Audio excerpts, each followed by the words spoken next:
Okay, so on Friday, you got this new packet. We introduced the idea that we can represent motion graphically. And so we said that these are really nice because they have set variables. They match our velocity equation variables. So our position divided by time, or remember, position is just distance or time.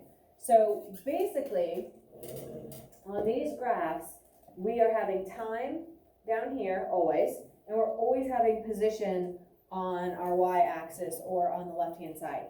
Now, if it's specific, it might say distance, and if it's specific, it could say displacement. But if it says position, then we know that it's still just talking about one of those two variables, right? So this one generically says position, which is fine. The other thing we said is because those variables match our velocity equation, the slope of these lines give us the object's velocity. So it's letting us know how fast and in what direction that object is going. So it's pretty handy.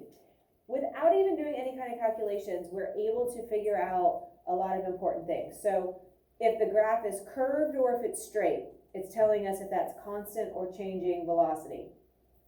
If the graph is pointing up or down, that's going to also tell us some important information, right? It's going to say, basically, if it's a negative slope, then it's moving in one of those negative directions, like down, south, left, west, or backwards. If it's moving upwards, that slope is going to be positive, so meaning like it's moving north, up, forward, right, or east, right? All that sound familiar? Hopefully? Okay. And so that leads us to the idea if we have a straight line or a curved line, it's going to tell us if it is a constant, like cruise control motion, or whether it's changing, like accelerating. So who remembers the shape of the line if the motion is going to be constant? So if an object is like on cruise control, is it going to be straight or curved? Straight. All right, so this graph that we're going to make is going to show constant velocity. So what we should have by the time we're done is a straight line.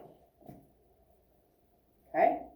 So I know that it's small on that little, grid on your paper, but I'm going to have you, and it doesn't have to be perfect, it's just for practice, but you're going to use slide number 17, and we're going to start putting this together.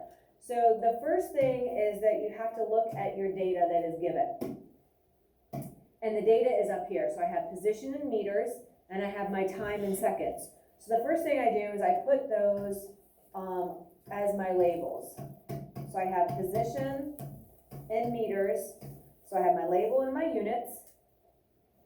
And then over here, I have my label of time, and I have my units of seconds. And I know what those are, again, because I have my data given up there.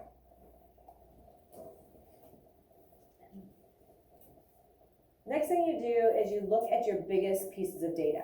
So I have 5 seconds at the greatest time, and I have 50 meters at my greatest position.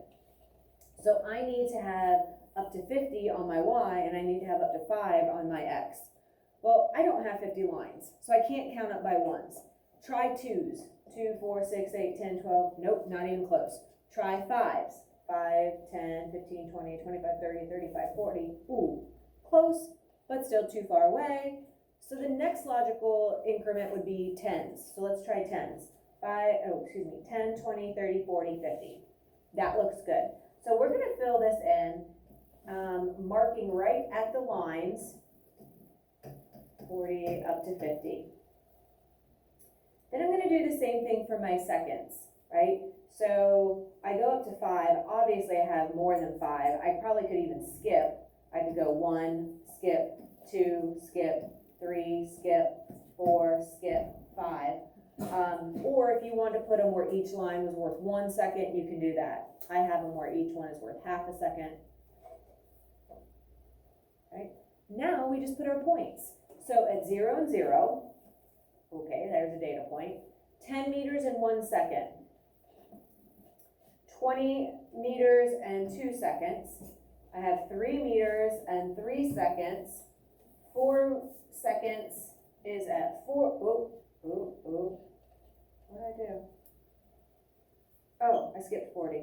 Whew, 40's down here, sorry. Ignore that, 'cause I'm not gonna go to the eraser button. And 5, maybe I should go across. 50 is 5. Okay. So to connect these, I get a fairly straight line.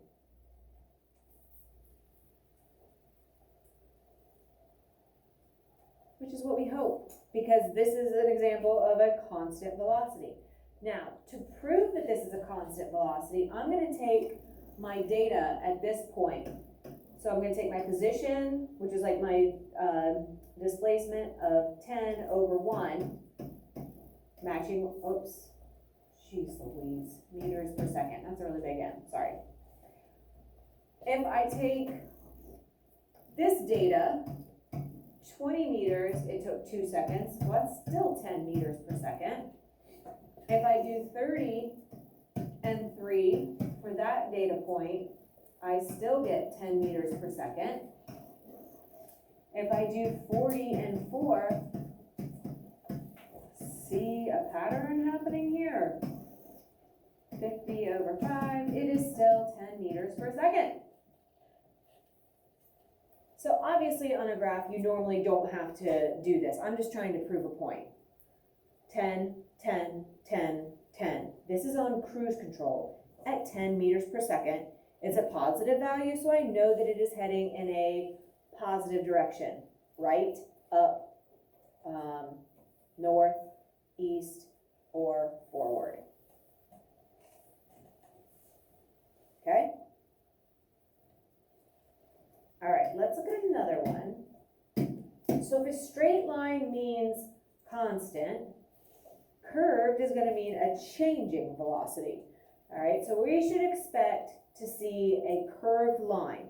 I would like you to set this one up on your own without me doing it with you.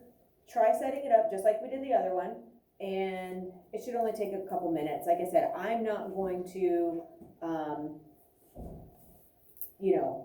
evaluate how neat it is. It's small, just kind of do your best. Here's your data now. You have position and time still, but you have different values. Okay, so go ahead, I'll give you a minute to get that started.